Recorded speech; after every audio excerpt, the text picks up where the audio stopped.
welcome to second episode. Uy, pwede siyang pang picture, oh. So, welcome sa second episode ng YouTube channel ko.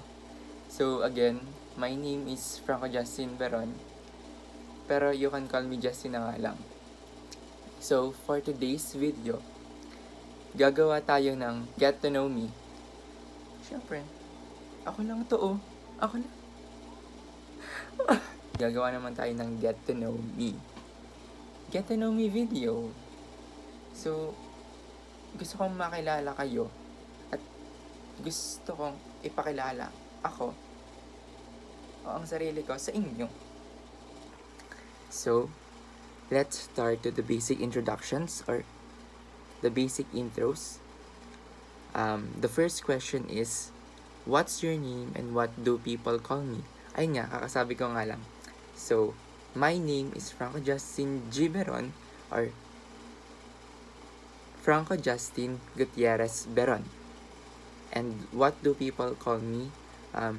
They call me by my first name, which is Franco, second name, which is Justin, and lastly, by my last name, Beron.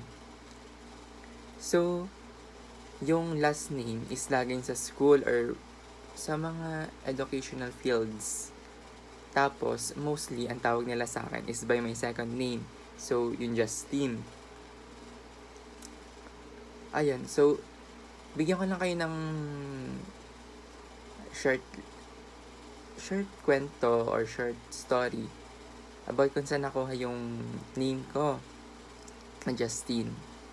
So, kwento ni Mommy, yung second name ko na Justin is yun dun sa favorite niyang student na Justin din yung name. So, sabi ni Mommy, nung hindi pa ako pinapanganak, sabi niya, what if pag nagkaroon daw siya ng anak na bunso, ang gusto niya daw ipangalan is yun dun sa favorite student nga niya na Justin din yung name. So, ayun, dun nabuo yung name ko na Franco Justin Beron. Pero yung Franco is actually kay Daddy. Kasi ang name kasi ni Daddy is Francisco Beron Jr. So, wait lang, bigyan ko lang kayo ng short trivia about din sa name ni Daddy. So, yung Franciscong yon is hinati siya sa dalawang words na Francis at saka sa Franco. So, yung Francis is sa kuya ko, tapos yung Franco sa akin. Ayun. Kaya doon nabuo yung name ko na Franco Justin Beron. So, second question. How old are you? So, I am 20 years old na magdadebo na or magta-21 na sa November 15, 2025. Wait, hindi pa ako ready. Ayoko na. Ay, si OE na naman siya. So, yung third question is, where are you from? So, I am from Barangay San Isidro, San Pablo City, or also known as Balagbag. Bali, yung place namin is boundary siya ng San Pablo and ng Quezon Province. Like, magkalapit lang totally. Kasi yung bahay namin is malapit sa Bundok Atisan. So, kung alam nyo man yung tourist spot here na Mini Tayak, diba, kung ang Rizal Laguna is may Tayak Hill or yung mga ayun nga, yung binibisita ng mga turista. Dito naman sa amin, sa Balagbag, Mini Tayak siya. Pero not actually sa Balagbag.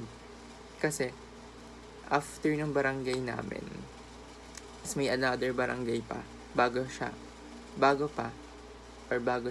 makarating dun sa bundok. Atisan or papuntang Minitadak, ganun. So, number 4 question is, what's something unique about you? So, what's something unique about me? So, let's say, sabihin natin, I'm a jolly, friendliest person, happy person, parang halos lahat is, yung parang pinagkakatuwaan ko. Like, mabilis akong matawa sa isang bagay. And doon ko actually nakilala yung best friend ko sa LC. By the way, hi! So, siya is si Rosie.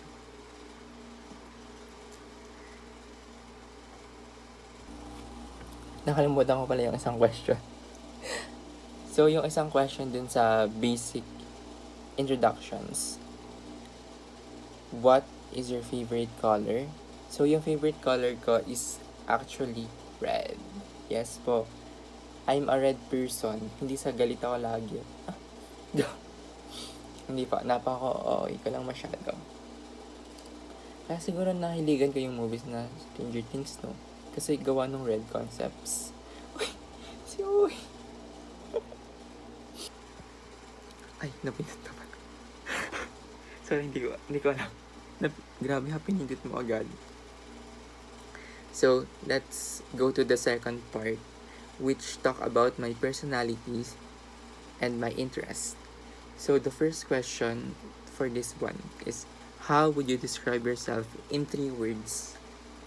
Ayun nga, nasabi ko na nga siya, actually. Pero, magbigay pa din ako ng another word.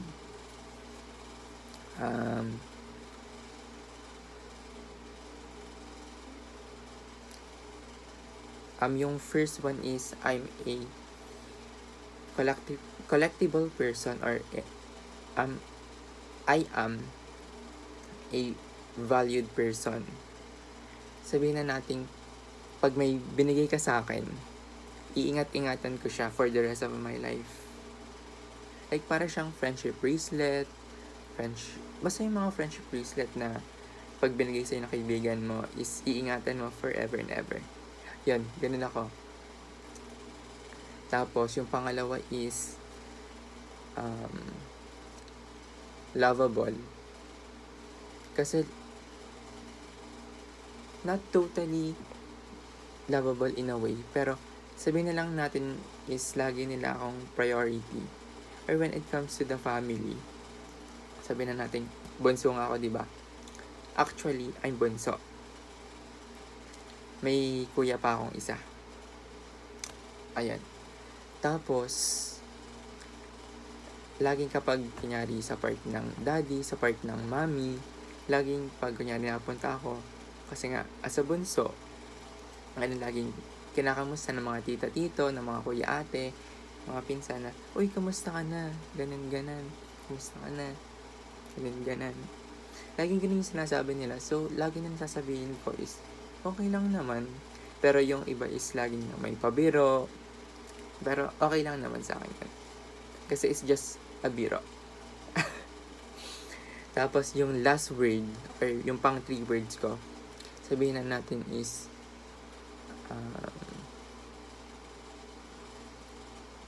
easy to laugh, or sabihin natin, mabilis mapatawa sa isang bagay. Ayan, ganun akong tao. Like, alam mo yung parang example na, nakakahiya naman yun. Sabihin natin na, may nadulas na kaibigan sa may hagdan, ganun. Tapos, imbis, like, tawag dito, isang step or 2 step na lang, bigla siya nalaglag. Ayun, like, imbis na tulungan ko, is matatawa pa ako. Tapos, ayun, sabihin na natin, I'm also cringe person. Kasi, kung ano yung i-jojo ko, lagi ako yung nag-jojo na in a way na may sinabing words na sabihin na natin, wait lang, pagbigay tayo example lang. Sabihin natin,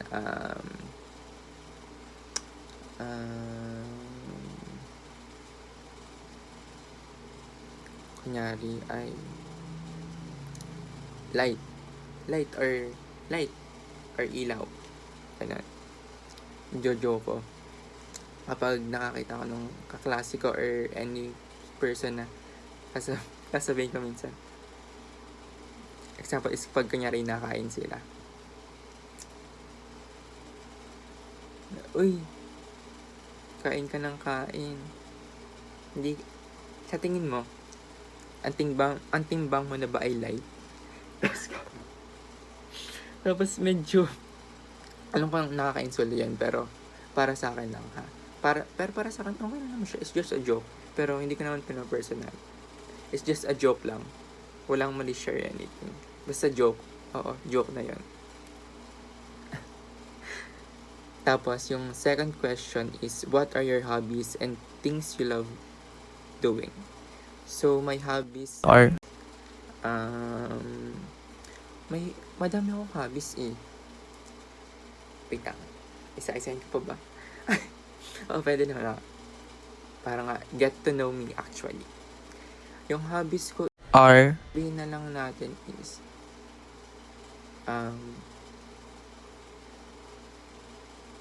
I'm a study hard-headed, or like pag ako yung taong laging may pa-yellow paper tapos nagsusulat mga reviewer, or ayun ganon yung mga hobbies ko. Tapos mahilig din ako manood ng movies, mahilig ako manood ng series, and so on and so forth. Basta madami. Oo, sobrang dami. Pero nagsimula siya sa pandemic. So, yung pandemic era is nagsimula ako maging K-drama person. K-drama person. Ayun, so halos lahat ng K-drama, pinanood ko. Simula nung favorite ko na K-drama. Ito yung pinaka na favorite ko. Yung favorite kong K-drama is Legend of the Blue Sea. Tapos, Goblin. So, yung dalawang yun, actually, ayun. Tapos, isa pa. Although mahilig nga ako sa Legend of the Blue Sea. Tapos, basta yung babae doon. Dito kailalagay yung picture. Yung babae doon. Parang ang sarap niyang panoodin sa bilang, alam mo yung parang inspiring or admirable na pag nakikita mo siya na, uy, siya pala yun. Like, parang natutuwa ka, excitement, ganyan, pag may bago siyang series or K-drama, ganun. Like, tuwang-tuwa ako. Ayun, pero although, I'm a fan of K-drama since 2016, actually. Although napakadami ko ng ang dami ko nang nagawa sa buhay ko.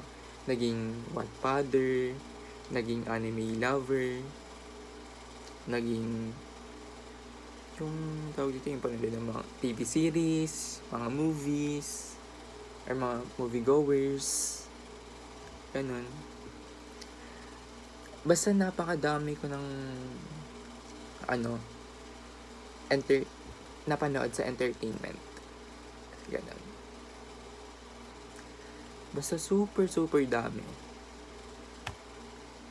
Pero yung pinaka sasabihin ko is sa Netflix. Halos alam nyo ba, yung nagkaroon ako ng Netflix account, pinanood ko lahat ng mga TV series doon or TV shows. Lalong-lalo na yung isa na pinaka favorite ko. Stranger Things. Dito ko ilalagay yung picture. Yeah. Stranger Things. Diyos ko. Although, hindi ko pa siya napapanood noon, actually. Pero alam ko na siya. Bali, mga pandemic era din yun eh. 2021, 2022, basta nandun sa year na yun. Saka ko pa lang siya pinanood, although I'm a fan na. Gawa nung girl, si Millie Bobby Brown. Ayun, natawa ako sa movies niya, sa mga TV series niya. Ay, napapanood ko na siya dati. Tapos ayun, lalong nung pinanood ko yung buong episode, tsaka, or buong season ng Stranger Things. Simula 1, 2, tas 3. Pinanood ko. Like, alam mo yung parang, buksh! Bigla may naalala ako. Gawa ng NSTP namin dati.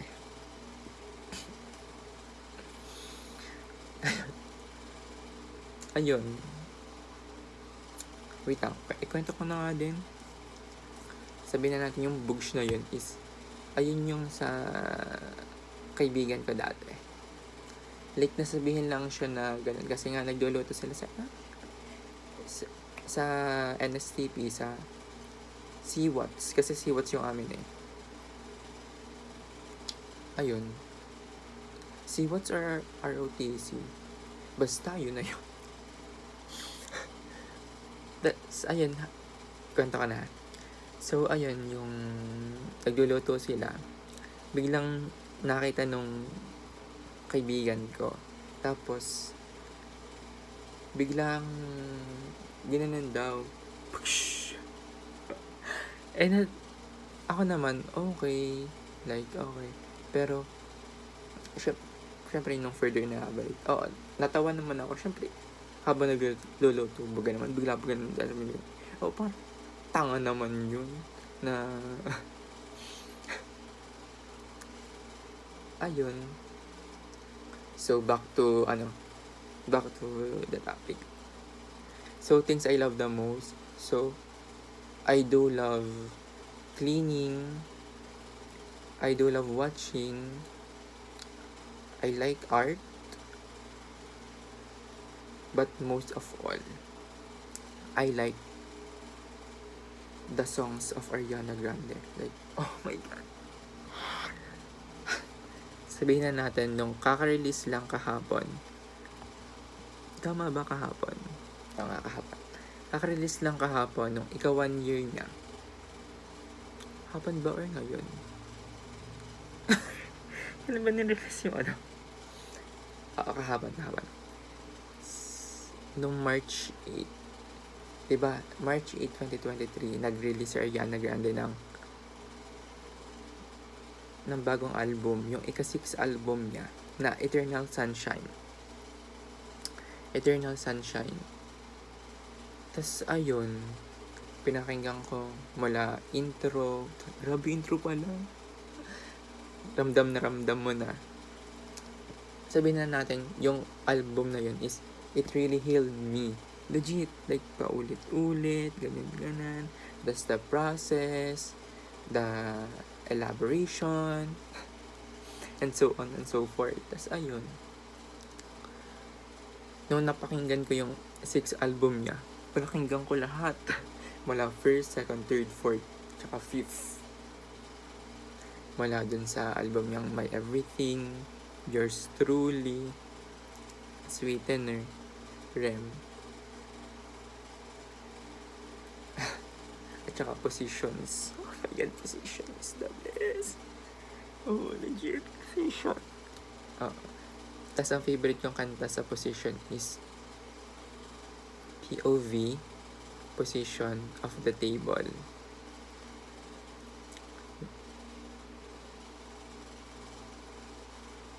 Kasama ba yung Nasty? Yes ba yun? Tapos 34-35, tas yung remix ni na Doja at saka ni na Megan. Ayun. So, dun tayo sa third. What are you more of? An introvert or extrovert?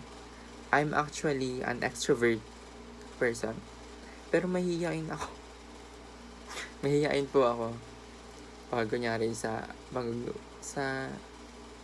face to face, mahihiyain po ako. Pero pag kinausap mo ako, kakausapin kita. Pero although, ako naman yung nakipag-usap. Kasi extrovert nga ako, diba? So, at least kaya kong pakisamahan. Na wala kang pinipili. Na okay, ganon. Yun. I'm an extrovert person. Pero hindi halata, diba? Tas yung last question sa personalities and interests. What's your go-to way to relax? My go-to way relax is watching movies or rewatching Disney films. Like, lahat ng Disney princess core. Mula kay Snow White, kay Cinderella, kay Pocahontas. Lahat ng Disney core. Kasi, sabihin, ito ha, long story short, iba yung childhood ko sa childhood ng mga pinsan ko.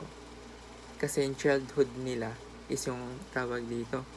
Yung typical na, kunyari, kung anong pinapanood ng mga guys or boys, ganon. Tas kung anong pinapanood ng girls, ganon. Pero ako, hati. Wala akong pinipili kahit pang lalaki, pang babae. Pinapanood ko. Kasi ang childhood ko is actually Disney. Ever since. Kasi last time na nag-birthday si mommy, like may pa-tarpaulin pa yun eh. Basta dating dati pa yun. Ayun yung binigyan siya ni na tita ng yung cake. Tapos may nakalagay ng yung kay Snow White. Ano ata yung cake ba yun? Or yung parang logo or album. Yung photo album na malaki na parang pan-logo. Yung ginagaya na pan-logo. Ayun yun. Tapos, may nakasulat pa din, happy birthday, thank you, ganan. Ayun. Ayun po yung may go-to way on how I can relax myself. Watching my favorite childhood films. Hi, nasa part 3 na tayo. So, ito naman yung mga favorites ko. Yung first question is, what's your favorite food? My favorite food are shrimp. Mahilig po ako sa seafood. Yes. Pag sinabi niyong hipon, tatanggihan ko agad yan. Ay, si Uin. Hindi ko siya tatanggihan. Or tatanggihan, actually. Kasi, siya yung pinaka-favorite ko. Nung natikman ko lang siya nung bata pa ako kasi pinagluto ako ni daddy nun. Ayun, nung pinatikim sa akin yun, may favoritism na ako. Ayun, basta lahat ng seafood, like calamari or calamares. I like mais con yelo.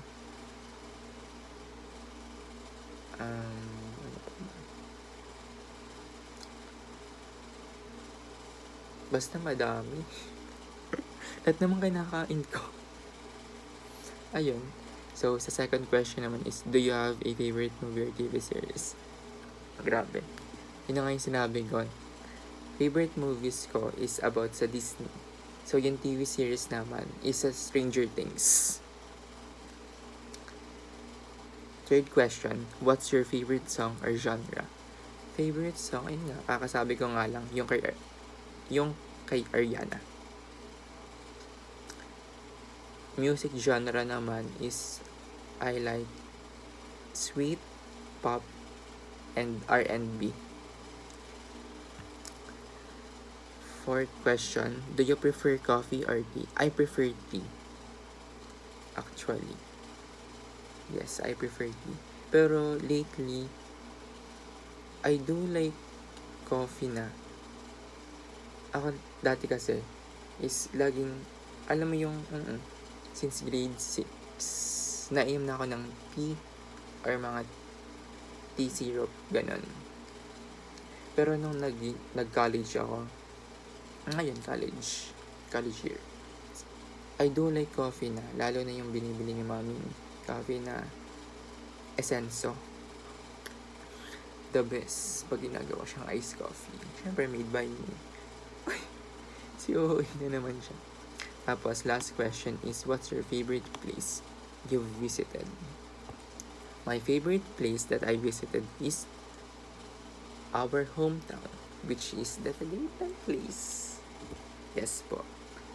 Tagaytay is our second hometown. Opo. Kasi lagi-lagi kaming nasa Tagaytay. Oo. Mga bata pa kami ni Kuya. Tapos alam niyo lagi pag kunyari bata is 'di ba? Laging na may pabakasyon, ayun. So laging ang haba-haba ng bakasyon. Tapos ayun, lagi kami sinasama ni na mami ni na daddy sa Tagaytay. Tapos ang favorite place, ito ang hindi ko makakalimutan ever since. Nung nasa Tagaytay kami, di ba nandun nga yung Sky Ranch? Nung nagsabi ako kay Mami, wait lang, let me explain. Mommy and Mommy is yung mommy namin is another term siya for tita. Ganon niya. Si Mami Lani. Although, Mami ang tawag namin, pero ninang ko siya. Pero Mami pa din ang tawag. Ayan. Ayun, back to the story. So, ayun, nasa may Sky Ranch kami. Tapos, sabi ko kila Mami, kila Daddy, Mami, and Mami Lani. Tapos kay Daddy din. Tapos kila Kuya, sa mga pinsan ko. Sabi ko, ba't parang I wanna ganito pa, baby voice pa, syempre. Tapos Mami, can I go ride there? Tapos tumuro ako dun sa Ferris wheel na malaking malaki. Tapos ayun, nagulat sila. Kasi batang-bata ka pa, tapos gusto mo na agad sumakay sa Sky Ranch. Diba? Like, na-shocks din sila eh. Like, alam mo yung napawawid sila nang wala sa oras. Ganon. Tapos, pinayagan naman. Tapos, nung nagtanong ako dun sa nag-ooperate, Kuya, ito pa sabi ko, Kuya, pwede pong sumakay. Tapos sabi, okay na naman. Tapos nagtanong, may mga kasama ka ba? Nag-iisa ka ba? Sabi ko, meron naman po, may kasama din po ako. Tapos sabi pa, papuntahin mo na dito yung kasama mo. Tapos nagsabi ako, Kuya, ayaw po nila. Okay lang po bang ako na lang? Tapos nung sinabi ni Kuya na, ay narinig sa akin ni Kuya na, ako lang mag-isa. Actually, basta bata pa yon actually. Eh di ba pag ganun dati, pag mga bata is hindi pinapayagan. Pero pinayagan ako. Pero nung sumakay kami dun sa Sky Ranch, sabi ni Kuya sa akin, naku, bunso, hindi ka pwedeng sumakay dyan.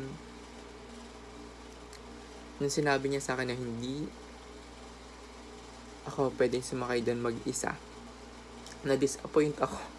Alam mo yung feeling mo na desperate, naging sad, like ganun moments. Tapos pinuntahan ako ng Kuya Car ni Daddy. Tapos para sundayin ako. Tapos, ayun. Pero, naikot din naman yung pinuntahan namin na Castle Drive.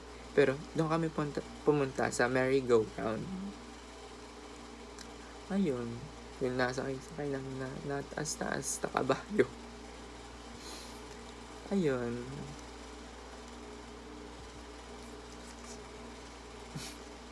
Ayun na, pero na-disappoint talaga ako nung hindi, sabi ko sa sarili ko, hindi ko yung kakalimutan na sinabi sa kanila Kuya yun.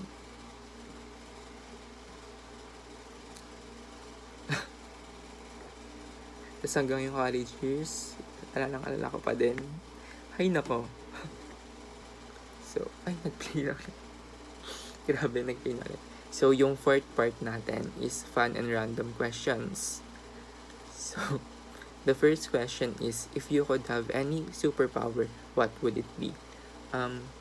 Masyadong common ang flight, strength, at saka invisibility. So, if I have superpowers, sabihin na natin,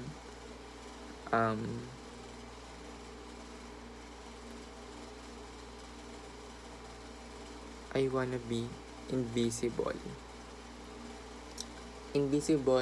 in a good way, not in a bad way. In a good way na, alam mo yung parang lagi ka nasa safe place. Pero hindi sa lahat ng oras or hindi sa lahat ng bagay is laging dapat nandun ka. Kaya gusto ko ng invisibility. Kasi gawa ng pinapanood kong movie na Fantastic Four. Yes po, I'm a fan of Marvel movies. Ever since nirelease yung Iron Man noong 2008. alam na alam. Tapos sumunod yung Captain America, yung Hulk, yung Thor, yung Avengers, so on, so forth. Ayun. Invisibility. Gawa ni Sue Storm. Diba si Sue Storm is the Invisible Woman? Ayun. Natuwa ako dun sa powers niya. Pero ayoko doon kay Richards kasi yung nahaba siya, ayoko nahaba ako. Sabi ko, so weird. Tapos ayoko din kay Johnny kasi naapoy. Ayoko nang masyadong hot. Ayoko na rin. Tapos ayoko din kay Ben kasi masyado siyang matigas. Sabi ko, kung ayaw ko din kay kay Mr. Fantastic, kay Firestorm, at saka The Rock, or also known as Ben, sabi ko, I'll just go with Sue Storm or the Invisible Woman. Kasi ayun yung favorite kong superpowers ever since maging invisible. So, second question, what's a weird talent or skill you have? Wala naman akong weird talent or skills. Pero sabihin na natin, advance po ako mag-isip. Like, nakikita ko na yung future ko, pero hindi ko nakikita yung past and present ko. Ayun, so, one thing na sabihin na natin, sinabi ko to sa kaibigan ko. Sabi ko, uy, nanaginip ako. Like, it's actually a deja vu. Kasi, kung ano yung nangyari sa panaginip ko, nangyari din siya in real life. Although nagsimula siya nung bata. Yung bata pa kami dun sa Kiddie Club. Ayun. Dati na naginip ako na may mababangga. So, ayun. Sabi ko pa sa sarili ko, sana hindi siya mangyari. Tapos, yung papunta na kaming school or pagkaawas nun, nagkaroon nga ng banggaan dun sa may basta dati pa yun sa Kiddie Club, dun sa may simbahan, sa may iglesia ni Cristo basta dating nagkaroon ng banggaan dun. Sabi ko, oh my God, ba't parang nakaka-experience ako ng deja vu feels na kung ano yung nangyari sa panaginip ko is nangyayari din siya in real life. Sabi ko, shocks na ako sa sarili ko. Sabi ko talaga, masyado na bang advance yung utak ko? Hindi ba kailangan niya magsilang sa present, sa past? Eh hindi. Lagi niya nakikita yung future, kung ano yung mangyayari. Ayun. I know it's not a weird talent or skills, pero feeling ko kasama na siya dun. Yung third naman is, what's one thing on your bucket list? Bucket list. Hoy, nagkatotoo siya nung senior ako. Itong bucket list na to. Sabi ko, gusto kong kaibiganin yung ni Migo. Yung kaklase namin dati. By the way, ang name niya is Migo Malvar. Hi, Migo. Nag-hi ka sa vlog ko. Tapos, ayun. Imbis na naging, yung pinsan niya kasi si Ayam. Ayun. Si Mariam Lagando. Hi, Ayam. Miss you one soon. Akala ko magiging kaibigan ko siya. Pero hindi. Ang naging kaibigan ko is nagkaroon siya ng twist. Yung best friend niya na si Luis Marcaida. Hi, Luis. I miss you so much. Oh my God. Bansun, ha? Bansun. Ano yung mga pinapadala ko sa'yo sa IG? Ano yung mga recommended movies yun para sa'yo? Si Okay. That's fourth question. If you could live in any time period, past or future, which would it be? Parang hindi ko, yung question na to is hindi ko kaya sagutin. Kasi, I've been living in present. But, what do I choose from past to future? Although, tama, hindi daw kaya sagutin. Ang hilig mo nang mag-explain. Sa future kasi is hindi ko pa nakikita yung sarili ko. Actually, hindi ko pa. Pero dun sa past, parang may reminiscence or reminisce na may buhay akong dating ganon. Pero sabi ko na sa sarili ko is hindi siya totoo. Ano lang yun. It's just my past life. So, it doesn't concern me in my present. So, ayun. Basta I hope in the future and my future vlogs na pag boom siya, ayun lang. Tapos last question is, what's a fun fact about you that most people don't know me?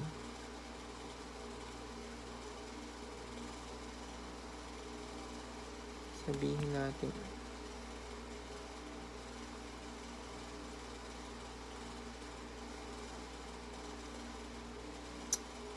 parang ito, yung ginagawa ko ngayon na pag-vlog. Hindi nila alam to, na may balak ako sa buhay na mag-vlog or vlogging, or maging influencer or entertainer sa inyo. Ayun, ganun. Walang-wala to. Kasi alam nila na ako yung palagastos, palagala, palanood. Ayun, ganun yung alam nila. Pero ito, pag-vlog, hindi. Hindi nila to alam. Oh my God. Last na pala to. So this is the last part of my vlog, the future and aspirations. So the first question is, where do you see yourself in 5 years? Where do I see myself? I do hope maging successful ako. Maging masaya ako, maging memorable yung gagawin kong jobs and job interviews in the near future. Second question is, what's one big goal you're working toward? Sabihin natin, the one goal sa buhay ko is yung stay on put.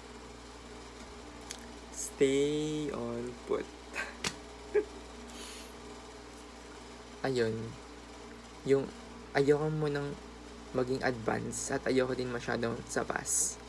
Gusto kong mag-stay sa present na in a way na I can do it. Kung kaya nila, mas kaya ko.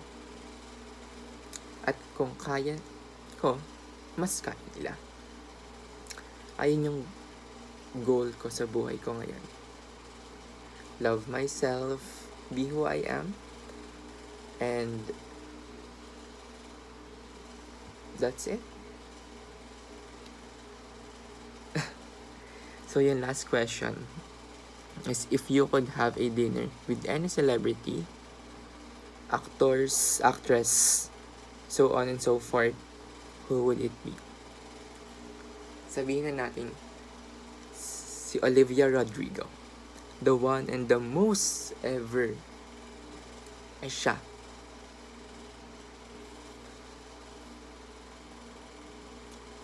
Pero I do want Taylor, Ariana,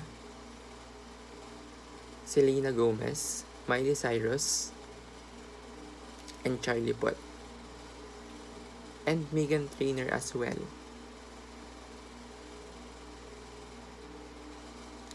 Like, sabihin na natin lahat ng mga gusto kong artist na nandun sa isang place, magiging masaya na ako. Pero most of the top tier is si Olivia talaga. Because she's half film, or half Filipino and half American. Film. Oo, gawa ng album niya na Sour. Grabe, yung buong Sour tribute is na ano ko na din siya sa TikTok ko. Dito ko ipapakita. Yan. Sa TikTok ko, mga pictures. So, ano siya, lyric videos or ano siya, yung album, yung maliit na album na ganun. Basta papakita ko dito. Ayun, halos sa lahat ng TikTok ko is nandun yung kanta niyang Sour. Oo, lahat. Pero nagtry ako nung Pasko, yung kay Ariana Grande. Yung, ano, yung kanta dun sa may Winter Things or Christmas and Chill. Ata yung title nun. Basta wait, nakalimutan ko eh. Mas yun ata? Oo, yun yun. Nandun din siya sa may TikTok ko. And again, thank you for watching. And I do hope na gustuhan nyo yung mga pinagsasabi ko dito, mga get to know me questions about me. So if you have any suggested or recommended videos na gusto nyo ipagawa sa akin, just comment here in the subscription box or description box or comment section here sa ibaba. Don't forget to give it a like and subscribe to my channel. Bye! And thank you for watching. Love you all. Good night. Bye!